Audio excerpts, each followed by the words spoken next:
Kapanakah segala bangsa dan suku di sepanjang zaman datang ke hadirat Allah untuk menyembah Yehua? Sekarang, saudara-saudari, apakah ada di antara kita yang pernah melihat seseorang datang ke hadirat Allah dan menyembahnya? Tidak ada, kan? Bahkan saudara Heber, yang adalah imam besar, pun masih sekarang berada di bumi ini, berdoa, dan memujinya. Allah mendengarnya. Tetapi kita semua belum pernah melihat wajah Bapa Surgawi, maupun wajah Tuhan, bukan? Bangsa Israel dalam perjanjian lama memang memiliki bait suci, dan mereka menyembah Allah di dalam bait suci itu. Namun, meskipun umat pergi ke bait suci, apakah pada waktu itu mereka benar-benar melihat Allah? Tidak. Kemarin, maksudku, tadi pagi.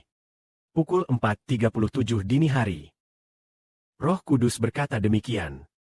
Pada hari ketika Bapa Yehua Allah dan Tuhan Yesus Kristus mengumumkan saudara Heber sebagai Raja. Segala bangsa dan suku akan datang menyembah Yehua. Ya, demikianlah firman-Nya. Lalu Roh Kudus berkata lagi, sekitar pukul 3 atau 4:37 menit. Pada hari ketika Bapa Yehua Allah dan Tuhan Yesus Kristus mengumumkan Heber, saudara, sebagai Raja. Segala bangsa dan suku akan datang menyembah Yehua. Apakah itu benar?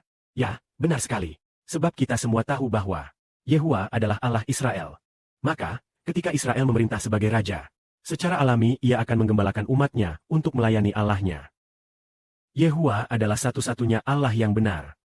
Tetapi anehnya, ia hanya menjadi Allah bagi satu bangsa saja, yaitu Allah Israel. Namun ia juga menjadi Allah bagi tubuh, jemaat, Israel. Maka semua yang termasuk dalam Israel, Yehua juga adalah Allah bagi anggota-anggota tubuh Israel itu, dan keluargamu sendiri, Allah MU. Karena alasan inilah, ketika saudara Heber menjadi raja, segala bangsa dan suku akan datang menyembah Allah.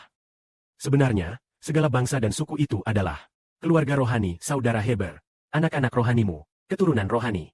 Lalu, pada pukul 14.47 sore hari, terdengar suara yang berkata, ketika Allah menyatakan dirinya di samping Musa perjanjian baru, segala bangsa dan suku, yaitu Israel keturunan Heber, akan melihat Allah.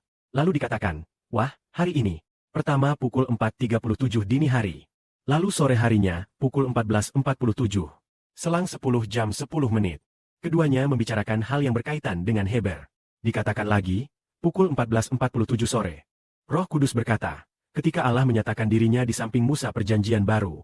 Musa perjanjian baru adalah saudara Heber. Maka segala bangsa dan suku, Israel keturunan Heber, akan melihat Allah. Apakah dalam perjanjian lama, ada orang Israel yang pernah melihat Allah? Tidak seorang pun melihatnya. Meskipun Allah turun di Gunung Sinai, umat hanya melihat seluruh Gunung Sinai berasap dan berguncang. Ada guntur dan bunyi sangkakala. Namun mereka tidak bisa melihat wajah Allah. Tetapi, di masa depan, seperti yang dikatakan di sini, khususnya tentang Musa perjanjian baru, pada masa perjanjian baru, segala bangsa dan suku, yaitu seluruh Israel keturunan Heber, akan dapat melihat wajah Allah, karena perjanjian baru telah diteguhkan, dan semua orang ini telah dikuduskan. Maka, ketika Bapa berkata demikian, sepertinya ia sedang menguatkan sekelompok anak-anaknya. Sungguh ajaib. Hari ini, Bapa mengatakan bahwa Heber sudah lewat lebih dari 10 menit, 20 menit, ya, lebih dari 10 menit, berarti sudah pukul 3.3. Dan 20 menit kemudian, dikatakan bahwa saudara Heber baru saja bermimpi telah mengalahkan iblis. Sungguh ajaib. Sepertinya kemenangan sudah mulai terjadi dalam suatu aspek tertentu. Allah telah menetapkan bahwa kelak, Bapa akan bertemu dengan kita. Dan kita semua akan melihat wajah Bapa. Tanpa disadari, hal ini mengingatkan kita pada nyanyian pujian kita. Ada sedikit pemikiran begini. Saat memasuki ini, ketika segala bangsa dan umat datang melayani Tuhan. Atau bagaimana ya? Ketika segala bangsa dan umat datang untuk. Lalu kapan sebenarnya saat itu terjadi? Sampai saat kita memerintah. Saat Sibo memerintah sebagai Raja Israel. Saat anak-anak dari hari-hari itu bersama-sama memerintah. Segala bangsa dan umat datang menghadap Allah dengan sorak-sorai. Pada saat itu Allah tidak lagi menganggap kita najis. Melainkan menganggap kita sebagai umatnya. Dan juga, pada saat kita kudus, apakah kita akan mati ketika melihat wajah Allah? Tidak lagi. Dosa sudah dibersihkan semua. Memberikan kemuliaan kepada Bapa. Amin.